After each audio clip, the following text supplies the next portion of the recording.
د نبی علیه الصلاة والسلام په غزاګانو کې یوه مشهوره غزا چې دا هغه غزا د غزوه خندق ته چې دې ته غزوه احزاب هم ویلی شي. غزوه خندق ورته ځکه ویلی شي چې په دې کې خندق کنده کنستلې شوې وه،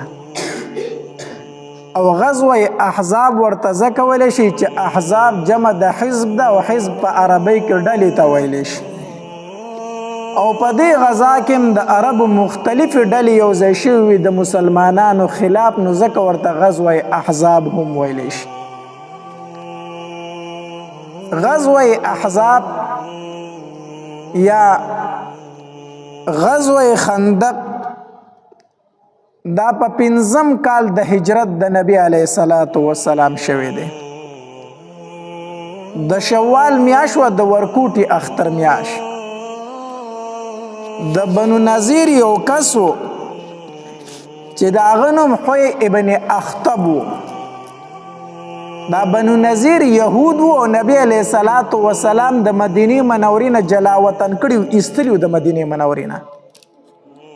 نو د ده هغه غصه په زړه کې وه. نو دا حوی ابن اخطب د مکې په قریشو پسې لاړ، مشرکین مکه پسې، او هغې ته یې وویل وی مونږ هم ستاسو ملګري یو، او په مدینه منوره کې زمونږ وروڼه بنو قریظه هم پاتې کیږي، هغه به هم ستاسو ملګري، او د خیبر چې کوم یهود دی هغه به در سره ملګري، او ګرځو د عربو چې څومره قبیلې دي دا ټولې راټولو، او راځئ چې په مسلمانانو باندې حمله وکړو، ختم یې کړو، بیخکني وکړو، په مدینه منوره باندې حمله کوو. نو د مکې مشرکین چې دا خو د نبی علیه السلام د مخکې نه دشمنانو، د مسلمانانو د بیخکنۍ پسې هغې هسې لګېدلي وو، خو زړه یې نشو کولی چې په مسلمانانو باندې حمله وکړي، ځکه خپل انجام یې په غزوه بدر کې هم لیدلی او په غزوه احد کې هم لیدلی، نو زړه یې نشو کولی چې په مسلمانانو حمله وکړي.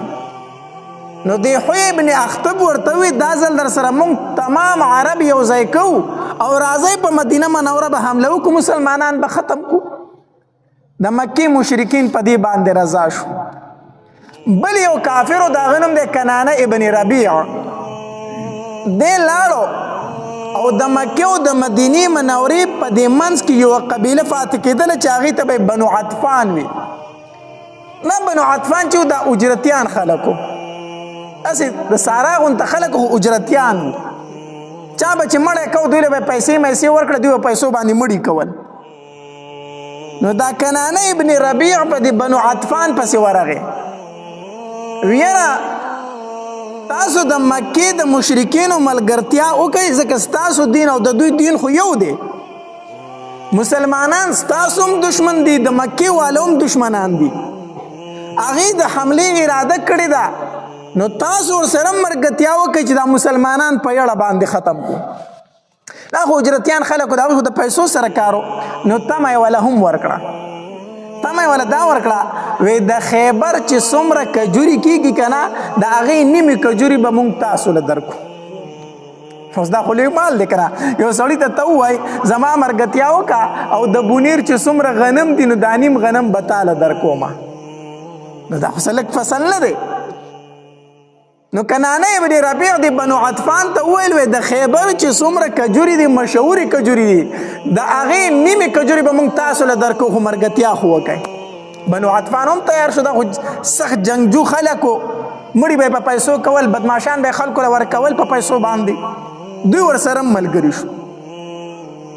دلته نبی علیه الصلاة والسلام ته خبر راورسېدو چې یاره بنو نظیر یو چال چلولی دی، هغې په خپله هم د خیبر یهود هم د مکې مشرکین هم بنو عطفان هم دا ټول راجمع شوي دي او په مسلمانانو باندې حمله کول غواړي. څه وکړو؟ نبی علیه السلام پریشانۍ کې شو. دلته نبی علیه الصلاة والسلام خپل صحابه کرام راټول کړو په مسجد نبوي کې، مشوره ترې نه اخلي. څه وکړو؟ ټول عرب زمون خلاف یو ځای شوي دي، په موږ باندې حمله کول غواړي څنګه به ځان بچ کړو تاسو ماله مشوره راکئ هر صحابي به مشوره ورکوله جدا جدا په دې کې سلمان فارسی رضی الله تعالی عنهم ناستو سلمان فارسی رضی الله تعالی عنہ فاسدو د الله پاک پیغمبره مونږ باندې په پارس کې چې کله داسې هنګامي حالات راغلو یو مشکل به راغلو نو مونږ به یو کار کوو د کم طرف نه به چې مونږ ته خطره وه مونږ به هغې طرف ته کنده وکنسته خندق وکنستو بس دې خوا به مونږ ناستو دشمن به چې د کندې غاړې له راغې په مونږ پسې به نه شو راتلی ځکه اوښان دي اسونه دي پیدل دي دا خو په هوا نشي تلی که نه نو د خندق نه به دې خوا نه شو راتلی نو دشمن به هغه خوا پاتې شو مونږ به دې خوا پاتې شو نبی علیه الصلاة والسلام ته دا مشوره ډېره زیاته خوښه راله د سلمان فارسی رضی الله تعالی عنه او نبی علیه الصلاة والسلام وفرمایل وی راځئ چې په دې باندې عمل وکړو نو جبل سلع ورته ویلی شي د هغې خواته نبی علیه الصلاة والسلام چې کوم مدینې منورې ته د راداخلېدو لار وه هلته نبی علیه الصلاة والسلام په خپله نقشه کېښودله داسې کرښې په خپله راوکاږلې د خندق 10 میله خندق و 10 میله خندق او 10 ګزی 10 کسانو ته حواله کوم 10 کسه به 10 ګزه ځای څه کوي کني دا نبي علیه السلام په خپله دا نقشه ورته وکړه صحابه کرام شروع شو خندق کني او نبی علیه الصلاة والسلام په خپله هم لګیا دی خندق کني د خندق پوره کامل کېدل دا صرف په 6 ورځو کې وشو 10 میله خندق په 6 ورځو کې وکنستلی شو دا وکنستلی شو بعض روایتو کې راځي 20 ورځې بعض روایتو کې راځي 6 ورځې هم محدثینو تطبیق داسې کړی دی وی خندق کنستلی شو په 6 ورځو کې بیا د نور څومره بچو تدابیر چې دي هغه صحابه کرامو چې پوره کول په هغې باندې 20 ورځې لګېدلې وي خو خندق پوره شوی و په 6 ورځو کې نبی علیہ الصلوۃ والسلام په خپل هم لګیا دی حدیث مبارک کې راځي جابر رضی الله تعالی فرمایي وای نبی علیہ الصلوۃ والسلام می په خپل اولیدو چې د نبی علیہ السلام په خېټه مبارکه باندې خورې پرتې وي مونږ به خورې ورتاولې نبی علیہ السلام به خوره ورتاوله مونږ به ګټې اوچتولې نبی علیہ السلام به په خپل هم څه اوچتولې ګټې اوچتولې د صحابه کرامو سره په خپل باندې لګیا دی او چې د خندق شروع کوله نو حدیث مبارک کې راځي لومبۍ کوداله نبی علیہ السلام په خپل راواچوله او بسم الله وی او ګزارې راواچو بسم الله سره شروع کړه بیا صحابه کرام شروع شو هر لسو کسان خپل خپل ځای کنستو چې کله خندق کنستلی شو نو صحابه کرام د ډېرې جذبې نه شعرونه شروع کړو یو صحابي پکې چغه وکړه وی نحن الذي بايعوا محمد على الجهاد ما بقينا ابدا ګوره ستړي وو که نه صحابه کرام ستړي وو ډېر زیات یو بل ته قات سالم وه بل ته سخت جمع و ډېر سخته یخني وه او یخ بادونه چلیدل په دې یخنۍ کې به سړي هسې لوږه ډېره لګي نو یخني هم وه بادونه هم یخ چلیدل او ډوډۍ هم نه وه او کنستر هم ډېر زیات و نو یو صحابي پکې شعرونه شروع کړو وی نحن الذي بايعوا محمد على الجهاد ما بقينا ابدا موږ د نبی علیه الصلاة والسلام سره په دې خبره باندې بیعت کړی دی تر څو چې موږ موجود یو باقي او موږ به جهاد کوو موږ په دې خبره د نبی علیه السلام سره څه کړی دی بیعت کړی دی د نبی علیه السلام خوشحاله و چې د الله پاک پیغمبر ګورې موږ رستو کېدونکي نه یو موږ ستا سره ولاړ یو نبی علیہ الصلوۃ والسلام چې د هغې دا شعرونه واورېده که نه نبی علیہ السلام ولې جواب په شعر کې ورکړو وی اللهم لا عیش الا عیش الاخره فاغفر للانصار والمهاجره الله ژوند چې دی دا خو د آخرت ژوند دی د دنیا بس ژوند دی الله ژوند د آخرت دی نو فاغفر للانصار والمهاجره الله د انصار و مهاجرو ته مغفرت نصیب کا الله دوی ته بخنه وکا او کله به نبی علیہ الصلوۃ والسلام فرمایل وی اللهم انه لا خیر الا خیر الاخره فبارك في الانصار والمهاجره الله خیر خو د اخرت خیر دی الله د مهاجر او انصار لډیر برکتونه ورکا نبی علیہ السلام به دا جواب ورکو او د هغې طرفه به ورته صحابه کرام وویل نحن الذي بايعوا محمد على الجهاد ما بقينا ابدا او یو ځل نبی علیہ الصلوۃ والسلام فرمایل وی والله لولا الله ما اهتدینا فانزلنا سکینة علینا ولا تصدقنا ولا صلینا وثبت الاقدام اللاقینا نبی علیہ السلام فرمایل وی الله کو تا مونږ ته هدایت نه کړی کنه تا مونږ ته هدایت نه وی کړی نو ولا تصدقنا ولا صلینا نه به مونږ صدقه ورکړې وه نه به مونږ مونځ کړی و وثبت الاقدام الله قینا الله که مونږ د کافرو سره مخامخ شو الله زمونږ قدمونه مضبوط وساته نبی علیه السلام به دا اشعار ویلو دا غالبا د عبدالله بن رواحه رضی الله تعالی عنه اشعار دي نبی علیه السلام په خپل اشعار نشو ویلی نبی علیه السلام په خپل اشعار نه دي جوړ دا د عبدالله بن رواحه رضی الله تعالی عنه اشعار دي نبی علیه السلام په دغه موقع باندې صحابه کرامو ته وویل دې وجې نه علما لیکي وایي که چېرته داسې یو موقع وي چې ته د ملګرو جذبه راوچتای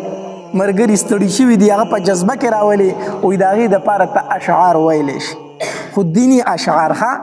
دینی اشعار ته ویل شي لکه په غزوه خندق کې صحابه کرام هم اشعار ویل دي او نبی علیه الصلاۃ والسلام هم اشعار ویل دي نبی علیه الصلاۃ والسلام فرمایلی وی ان الاولى قد بغوا علينا اذا ارادوا فتنه ابینا الله د خلکو په موږ باندې ډیر ظلمونه کړي دي د مکیوالو په موږ باندې ډیر ظلمونه کړي دي دوی اراده کوله چې موږ کفر او شرک ته واپس کړو خو ابینا موږ انکار کړی دی موږ څه کړی دی نو چې نبی علیه الصلاۃ والسلام به وفرمایل وان ارادوا فتنه ابینا دوی اراده کوي چې موږ کفر ته واپس کړو موږ انکار کوو نو صحابه کرامو به ورسره په ژبه باندې په تیز اواز وي ابینا موږ انکار کړی موږ کفر او شرک ته واپس نه ځو دا اشعار به ویل نبی علیه السلام او صحابه کرامو سره برغلېږي دې وجې نه علما لیکي وایي چېرته داسې یو موقع وي چې پای کې ملګري ته په جذبه کې راولي خوشحالی یې نو ته دیني اشعار ویلی شي دینی اشعار ته ویلی شي داسې اشعار منه دي چې په کومو کې د ښځو صفت کیږي او د هغې د کپړو صفتونه پکې کیږي او د هغې د جسم صفت پکې کیږي لکه کم چې دا ډمان دا ټپې مفې کوي که نه دې نه احادیث مبارکو کې منه راغلې ده داسې اشعار ویل جایز نه دي داسې اشعار ته ویلی شي چې په هغې کې د نبي علیه الصلاۃ والسلام مدح او صفت بیانېږي او د الله مدح پکې بیانېږي داسې اشعار ته ویلی شي بیا حسان ابن ثابت رضی الله تعالی عنه به هم د نبی علیه الصلاۃ والسلام په مدح کې اشعار ویلو یو ځل مشرکین مکه د نبی علیه الصلاۃ والسلام په شان کې څه ګستاخانه اشعار وویل د نبی علیه الصلاۃ والسلام بدې پکې بیان کړو حسان ابن ثابت رضی الله تعالی عنه فرمایل وی د الله پاک پیغمبر جواب ورله ورکم په اشعارو کې ورله جواب ورکم داسې جواب به ورله ورکم چې یاد به یې ساتي نبی علیہ الصلوۃ والسلام فرمایل وی حسان ابن ثابت کیف بنسب زما د نسب سره بسکای کیف بنسب زما د نسب سره بسکای ته به قریش په بدو یادای کنه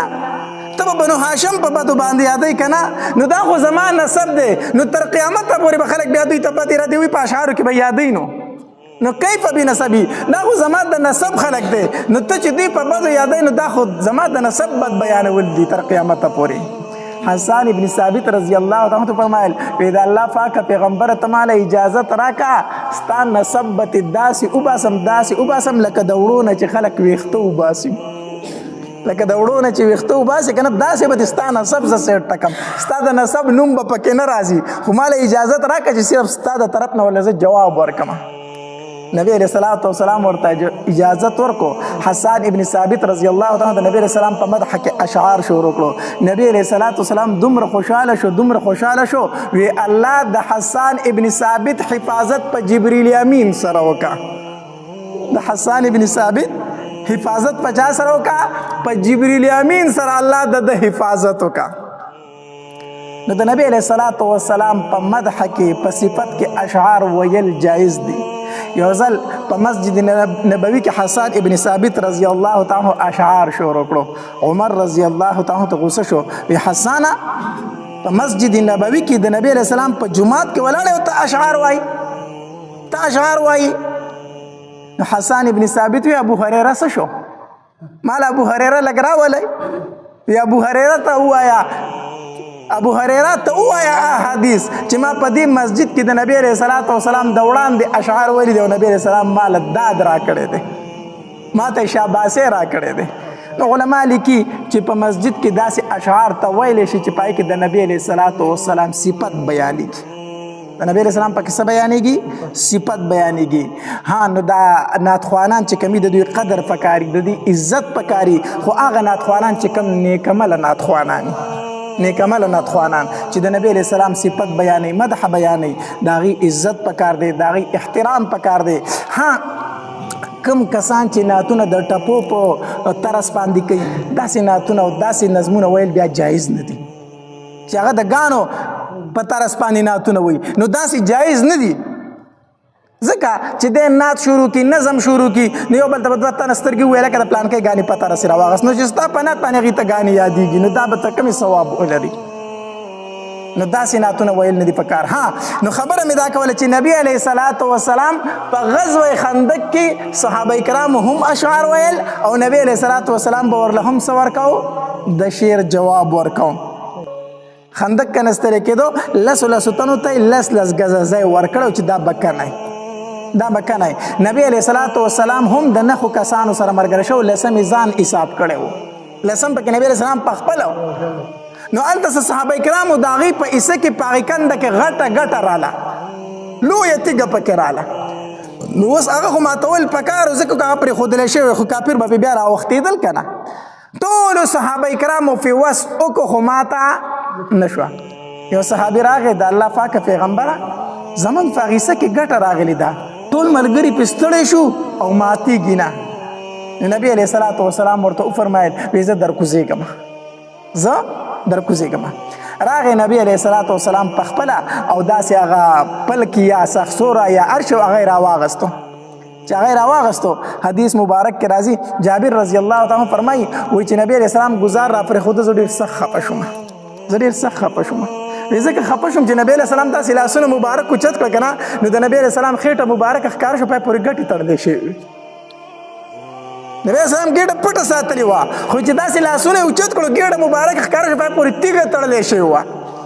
دا ګټه ولې تړلی کېږي سړی چې کله ډېر زیات لوږی که نه نو وایي په دې ګېډه کې مې دننه سم اور بللی سړی چې ډېر وږی شي دا ګېډه دننه سوځي که نه نو دا ګټه چې دا لږه یخی دا د ګېټې له یخوالی ورکوي او دویم دا دی چې خېټه بالکل تشه شي د ملا سره ولګي نو بیا بس نیغ ودرېدل مشکل شي بیا ځکه چې دا ګېډه لاړه شي د ملا سره ولګي نو داسې ګټه یې پرې تړلې وه چې د خېټې دا چپړوالی پرې لږ ختم شي دا پرې لږه ډکه شي داسې وی نبی علیه الصلاة والسلام په ګېډه مبارکه پورې ګټه تړلې وه زه سخت خفه شوم وی نبی علیه الصلاة والسلام چې داسې ګزار اوچت کو که نه او دې ګټې له یې راواچو نو نبی علیه السلام ورسره آواز وکړو الله اکبر آواز وکړو الله اکبر بل چې څنګه په ګټه ولګېد که نه وی د ګټې درېیمه حصه لاړه زره شوه نبی علیه الصلاة والسلام وفرمایل وی ما ته د شام چابیانې راکړی شي ما ته د شام کوجیانې څه کړی شوي راکړی شوي او نبی علیه الصلاة والسلام وفرمایل وی زما د الله په ذات قسم چې د شام هغه سرې سرې ماڼۍ زه په خپلو سترګو وینم د شام هغه سرې سرې ماڼۍ زه په خپلو سترګو باندې وینم بیا چې دویم ګزار یې راواچو او نبی علیه السلام وفرمایل وی الله اکبر نو د ګټ نیم ګټ لاړ داسې لاړو او د دې ګزار نه یو رڼا پورته شوه نبی علیه الصلاة والسلام وفرمایل وی ماله د پارس چابیانې راکړی شي او قسم په الله زه د مدین هغه سپینه ماڼۍ په خپلو سترګو وینم او دریم ګزار چې راواچو که نه وي الله اکبر نو د دریم ګزار سره ګډ بالکل ریزه شو شګې شوې او د هغې نه یې رڼا پورته شوه نبی علیه الصلاة والسلام وفرمایل وی قسم په الله د صنعا دروازې مې په خپلو سترګو ولیدې او حدیث مبارک کې راځي نبی علیه السلام وفرمایل وی جبریل امین راغی او ما ته یې وفرمایل چې ستا امتیان به دغې ځایونو ته رسي ستا امتیان به دغې ځایونو ته رسي دا نبی علیه الصلاة والسلام لره یوه تسلي وه تسلي دا وه چې اصل کې ډېره سخته وه ډېر د سختۍ وخت و نبی علیه السلام چې خپلو صحابه کرامو ته کتل که نه نو نبی علیه السلام په خپلو سترګو لیدل چې دا صحابه زما ختمېدونکي دي صحابه کرام زما څه دي ختمېدونکي دي ولې الله تبارک وتعالی د هغې سختۍ ذکر کړی دی اذ جاءوکم من فوقکم ومن اسفل منکم واذ ذاغت الابصار وبلغت القلوب الحناجر الله د هغې ټایم هغه سختي ذکر کوي که نه وی دومره سخت وخت و چې ستاسو سترګې بکې راوتې وي دومره سخت وخت و که نه چې ستاسو زړونه مرکنډو ته را رسېدلي وو خلک وایي زړه مې خولې له راغی که نه دا زړه خولې له نه راځي خو دا هسې یو متل دی سړی چې ډېر زیات تنګ شي که نه دا زړه ډېر ستړی شي وایي زړه مې نور خولې له راغی نو الله تبارک وتعالی فرمایي وای دومره سخت وخت و په غزوه خندق کې چې زړونه ستاسو مروله راغلي مروله. نو نبی علیہ السلام ډېر سخت پریشان و. یو طرف ته تمامو عربو حمله کړې وه، بل طرف ته بې سر و بې ساماني وه، هېڅ نه و. نبی علیہ السلام ډېر سخت خفه و. الله تبارک وتعالی ورته په دې 3 ګزاره کې زیری ورکړو چې د الله پاکه پیغمبره فتح به مومئ، ستا صحابه کرام ختمېدونکي نه دي. مدینه منوره خو پرېږده، دا به یمن ته او فارس ته او صنعا ته رسي، هغې ځایونو ته به رسي. ستا سره دا فکر دی چې زما صحابه کرام به ختم شي؟ نه نه، ختمېدونکي نه دي. مدینه خو ستا دا د شام کلاګانې، د فارس کلاګانې، د روم کلاګانې به هم دوی فتح کوي. نبی علیہ السلام له الله تسلي په دغه ټایم کې ورکړه. نبی علیہ السلام صحابه کرامو ته وفرمایل وی ما ته الله دا ځایونه وښول، دلته کې منافقینو پروپیګنډه شروع کړه، وی د 5 ورځو نه ډوډۍ نه ده خوړلې او د شام کلاګانې خوبونه یې دي. د 5 ورځو نه ډوډۍ نه ده خوړلې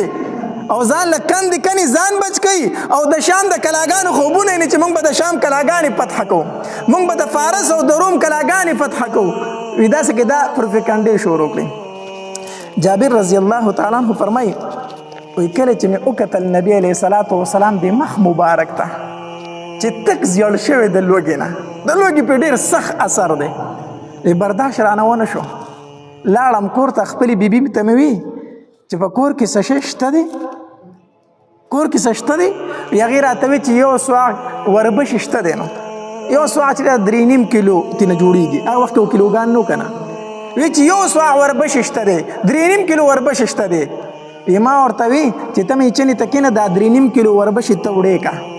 او کور کې یو چیلوګې وړوکې غونته ورغو مې ولاړ مې زه ورته دا حلالومه. ما نبی علیه الصلاة والسلام لوږې ولیده، زما نه نور برداشت نه کېږي، ځکه سړی خپله لوږه برداشت کولی شي، خو د مور د پلار د بچو لوږه نشي برداشت کولی. خپله بار څنګه برداشت کوي، خو چې کور ته راشي پلار دی وږی او مور دی وږي، برداشت ته چانه کېږي. نبی علیه السلام د صحابه کرامو پلار و، روحاني پلار و، زمونږ د ټولو روحاني پلار دی. نو جابر رضی الله عنه چې نبی علیہ السلام وږی ولید نور رانه برداشت نه کیږي، هغه چیلې په خپل حلال کو، بیبي ته وی ته دا وربشې وړې کوه، حلال کو سرمنې ته ویسته. وی زما چې نبی علیہ الصلاة والسلام ته وواما چې یاره ما لږ پخلی تیار کړی. هغه بیبي هوښیاره وه، هغه بیبي ورته وی ای جابره لږ ودرېږه، خبره واوره، خبره واوره، تا ته فدر چې نبی علیہ السلام ډېر زیات سخي دی، یوازې په خپله څه شی نه خوري. نو کو تا ورته وی چې ما ډوډۍ کړې ده، نو هغه صحابه کرامو ته وی چې راځئ لکه جابر ډوډۍ کړې ده، خو ګورې لومبې به یې پوه کړي، هسې نه چې ما مختوره نه کړي. هغه راپسې ټول صحابه کرام راولې بیا کور څه شی نه. نبی علیه الصلاة والسلام ته به ووایي چې صرف یو سوع وربشې دي او یو وړوکی چیلوګی دی، ګورې پوه به یې کړي، خبره به ورته وکړي، هسې نه چې ما ملامته کړي بیا کور کې. جابر رضی الله تعالی عنه فرمایل وی ښه. جابر رضی الله تعالی عنه چې واپس لاړو، نبی علیه الصلاة والسلام ته غلي په غوږ کې وي د الله پاکه پیغمبره ما ډوډۍ کړې ده، دا چې ما سره ډوډۍ وخوري، خو د الله پاکه پیغمبره صرف یو سوع وربشې دي، یو وړوکی چیلوګوټ مې حلال کړی دی، نور څه شته دی نه. نبی علیه السلام صحابه کرامو ته فرمایله هلکه راځئ جابر ډوډۍ کړې ده، راځئ جابر ډوډۍ کړې ده. جابر رضی الله تعالی فکر کې پرېوتو، بیبي چې ګوري اوس صحابه کرام په زرګه او صحابه کرام را روان دي ډوډۍ له. بیبي سره فکر شو چې جابر خبره یې راکړې ده، ښه ما پې پخلی کړی چې نبي علیه السلام ته به ده ورته څه ویلي نه دي، دا به څه کېږي، دا به څه کېږي. خو جابر رضی الله تعالی ته نبی علیه السلام وفرمیل ته زموږ نه مخکې لږ په منډه ورشه، ته ورشه بیبي ته دې ووایه چې ډوډۍ لا پخومه او د پتیلې نه د غوښې نه سر مو اوچتوه. وی ټیک ده. نبی علیه السلام چې صحابه کرام سره روان شه، بیبي ورته وایي تا ته ما څه ویلو، تا ته ما ویلي نو چې نبی علیه السلام به خبر کې وګوره څومره صحابه کرامو سره را روان دي. جابر رضی الله تعالی عنہ فرمایي ما ورته ویلي دي، ما ورته چې صرف 3.5 کیلو وربشې دي، یو وړوکی چیلوګی، وی تا ورته ویلي وي او وی بیا ټیک شو. بیا نبی علیه الصلاة والسلام به پوهېږي په خپله. ښه نبی علیه الصلاة والسلام چې څنګه راغی که نه، او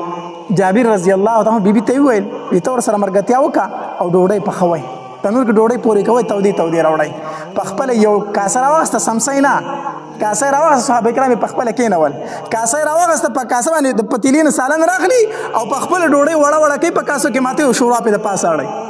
په خپل لاس مبارک باندې په پتیلې نه په کاسه کې سالن رالي، ډوډۍ ماته کړي، په کاسو کې په هغې باندې غوښه او شوروا اړئ. کسان کېنئ ډوډۍ خوري، کسانو ته وی کېنئ ډوډۍ خورئ. جابر رضی الله تعالی عنہ ته کله فرمایل که نه وی لږه ده، نبی علیه السلام فرمایل ډېره زیاته ده، ډېره زیاته، هېڅ خبره نه. ډوډۍ تمام صحابه کرامو ډوډۍ وخوړله. یو روایت کې راځي 100 کسانو وخوړه. 3.5 کیلو وربشې څو تنو وخوړي. بل روایت کې راځي 3000 کسانو او 3000 واړو کسانو خوړلي ده. غزوه خندق کې څو تنه کسانو 3000 وایي 3000 کسانو یو چیلي ګوټې او دغرنګې 3.5 کیلو وربشې د دې نه 3000 کسان ماړه شو. چې کله ماړه شو نبی علیه السلام جابر رضی الله تعالی عنه فرمایل په خپله یې وخورئ. اوس په خپله یې وخورئ. جابر رضی الله تعالی عنه چا تپوس کوي دا څومره کسانو ډوډۍ خوړلې وه؟ جابر رضی الله تعالی عنه فرمایل وی قسم په الله کو 100,000 کسان وی هغه تیم مړېدل. 100,000 کسان وی هغه تیم څه کېدلو؟ مړېدل. وی ځکه چې نبی علیه السلام د صحابه کرامو سره واپس شو که نه زمونږ وړه په حق کې حالت باندې و او د غوښې چې کومه پتیله وه هغه شانتې د غوښو لا جوش و ډکه وه. وی چې نبی علیه السلام رخصتېدو وی چې جابره د قادسالۍ ورځې دي خلک وګورې په دې ګاونډیانو ته وتقسیم که وویشه په ګاونډیانو هم ډوډۍ تقسیم کړه. دا د نبی علیه الصلاة والسلام معجزه وه. دې کسانو ډوډۍ وخوړله. اصل کې یو خبره بدګي چې کله جابر رضی الله تعالی نبی علیه الصلاة والسلام ته وفرمایل که نه وی ډوډۍ لږه ده. ډوډۍ څه ده؟ نو نبی علیه السلام له جواب څه ورکړو؟ وی ډېره ده. لږه نه ده څه ده؟ ډېره ده. د دې نه علما لیکي وی د چا ډوډۍ له چې لاړ شي د هغې سپکاوی به نه بیانوي. د چا ډوډۍ له لاړ شي د هغې سپکاوی به کو ډېر کمزوری شی پخ کړی دی ډېره لږه ډوډۍ ده هغه ته وایي الحمدلله وایي تا ډېر ځان ستړی کړی دی ډېره ښکلې ډوډۍ دې کړې ده ډېره خوږه ډوډۍ ده. د چا د ډوډۍ به سپکاوی نه بیانوي. الله دې زمونږ په حال باندې رحم وکړي. موږ د چا واده له لاړ شو یا د چا خیرات له لاړ شو که نه او ښه ډوډۍ وخورو ځان ترې موړ کړو چې بار ته راوځو که نه یو ټوخی وکړو د ده دې الله وي خو باسي سړی څه بټې وریجې پخ کړې وي څه ګندې پخ کړه هلکه چې نه شي کولی سره وایي خیرات کوي. داسې وایي که نه وایي؟ کله کله پکې وایي مړه میخه حلاله کړې وګورې څه خواره میخه حلاله کړې په مجمع کې تش چمبړان پراته وو. دا خبرې کوي که نه هم ډوډۍ وخوري کله وایي بټې پخ کړي دي کله وایي خواره میخه وه کله وایي چېرته مړه مرداره شوي به یا به وایي ناجوړه وه چېرته حلالولو چې خیرات یې پرې وکړو. دا خبرې دي زموږ د خلکو. هم ډوډۍ وخوري هم بار ته راوځي بیا خو زه هم داسې ښه دی مکه چې دا جامې ترې نه ښه وباسي داسې ښه دی. ولې زموږ خیرات در کمې د ثواب خیرات دي. زموږ خیرات د کمې د ثواب خیرات دي. اکثر اوقاتو کې راشي مولي صاحب پلار مې مړ دی نیکه مې مړ دی خیرات پسې کومه. زه ورته وایم هلکه خیرات چې کوي دا خلک هسې موړ دی څوک وږي خو نه دي. ښه خبره د خیرات وکړه خو دې کې بیا هم ریا راځي. دا پیسې یو یتیمانانو باندې ولګوه. چېرته به چم ګاونډ کې به د یتیمانانې دا پیسې په هغې ولګوه. چېرته قرضدار یې به د قرض بد راوستې دا غله ورکه. دا پیسې په مسجد کې ورکه. دا پیسې په مدرسه کې ورکه. یاره مولوي صاحب ښه ده خو خلک وایي چې به پلار پسې اډو دوړه ونه کړه نو ښه خبره ده. خلک به وایي چې به پلار پسې اډو دوړه نو هندو ستړی خدای ناراضه هندو ستړی خدای ناراضه. ستا پیسې لاړې او پلار ته دې هېڅ شی ونه رسېدو. هسې دې خلک موړ کړو پلار ته تا چې دا وي یاره خلک وایي چې اډو لوګې پسې ونه کړه اډو دوړه پسې ونه کړه دا ته د الله د رضا دپاره کوي. مخکې ورځ کې ما ته هلته مسله راغلې وه به هر حال ما ته مولوي صاحب کومه خبره بهتر ده. بهتر دا چې په جومات کې ورکړي یا په مدرسه کې دا پیسې ورکړي. بیا خبر شو موږ سړي خیرات کړی دی. هلکه مې خیرات دې ورکړو تا ته خو ما داسې ویلي وي مړه ترورانې مې وي هغې وي چې سوال نه پیدا کېږي دا پیسې ته بل ځای ورکړي دا خلک به څه وایي دا خلک به څه وایي چې په پلار پسې اډو دوړه ونه کړه. ترورانو مې چېرته منله ما ورته کولو چې استاد صاحب داسې وي خو هغوی نه منله ما چېرې دا خیرات به وکړو هغه ته رسې که نه رسې خو خلکو ته خو به شو دکه خبره ده. ښه د ځان نه مخکې څه وکئ یقین په الله وکړو دا بچي در پسې کوي دکه خبره کوي چې خلک وایي چې په پلار پسې اډو دوړه ونه کړه. دکه کار در سره کوي دکه کو خیرات در پسې کوي دغه خبره به کوي چې دا خلک به وایي چې په پلار پسې اډو دوړه ونه کړه ځکه پسې کوم تا ته ثواب در رسي نه د سره درته هم نه در رسي خو د خلکو د خوشحالولو دپاره وکړو. نو ته چې خیرات په دې نیت باندې کوې نو خلک به در پسې خود خبرې کوي. نو څوک وایي مرداره یې پخ کړې وه او څوک وایي تس چمبړانو په مجمع کې او څوک وایي بټې یې پخ کړې وي او څوک وایي لوګۍ پکې بند کړی و او څوک وایي ډلې پکې اچولي دي او څوک وایي خېټه راله خرابه کړې ده. دکه به در پسې بیا کوي چې داسې خیراتونه ته کوي. ښه خبره دا ده چې دا پیسې راواله یو لاس تر بله خبر نه شي دا په مدرسه کې ورکه دا په مسجد کې ورکه. په مسجد کې به د مونځ پوزې نه او دی وایي زه خیرات کومه. ٹھیک شو کو ته ورته ویله که د مونځ جومات له به پوړونه واله نو جومات له به پوړونه والم خو بیا دې نه خلک نه خبرېږي که نه. ٹھیک شو نو دا ثوابونه نه کېږي. نو بهرحال خبره مې درته څه کوله نبي علیه السلام عادت مبارک دا و چې د حلال څیز نبي علیه السلام چېرته بد نه دي ویلي. حدیث مبارک کې راځي وایي د نبی علیه السلام به یو شی خوښ هغه به یې پخپله وخوړو چې خوښ پې نه نو نه به یې وي چې خوښ بس خاموشه به شو زه نه خورم بس دوره به ویل یو شی به یې خوښ نه نو نه خورم دا به یې نه وي چې دا داسې دی دا داسې دی د حلال څیز نبی علیه السلام بد نه دي بیان کړه چې حرام و نبی علیه السلام به د هغې نه منع کوله نو دا صفت په ځان کې پیدا کړئ چې چا درله ډوډۍ وکړه ودې خوړه رووتې صفت یې کوه بد یې مه بیانوه کو ډېر کمزوری څیز بیا هم صفت کوه بدو مه بیانوه دا ډېر د نمک حرامه سړي کار دی چې کوم ځای کې ډوډۍ خو هم خوري او بیا پسې بد هم وایي دا ډېره نمک حرامي ده دا ډېره غلطه خبره ده چې کوم ځای کې ډوډۍ وخوړه بیا په هغه پسې بد مه وایه د هغه به دغه وسه چې کومه ډوډۍ تاله تیاره کړې وه ووایه الله دې ورله اجر ورکړي بهرحال د غزوې خندق واقعه مې شروع کړې او په نیمه کې پاتې شوه نو نبي علیه السلام جابر رضی الله عنه فرمایي وایي د الله پاکه پیغمبره لږه غونته ډوډۍ ده نبي علیه السلام وایي لږه نه ده ډېره زیاته ده نو نبي علیه السلام به چې چېرته هم ډوډۍ خوړل د هغې به یې صفت کو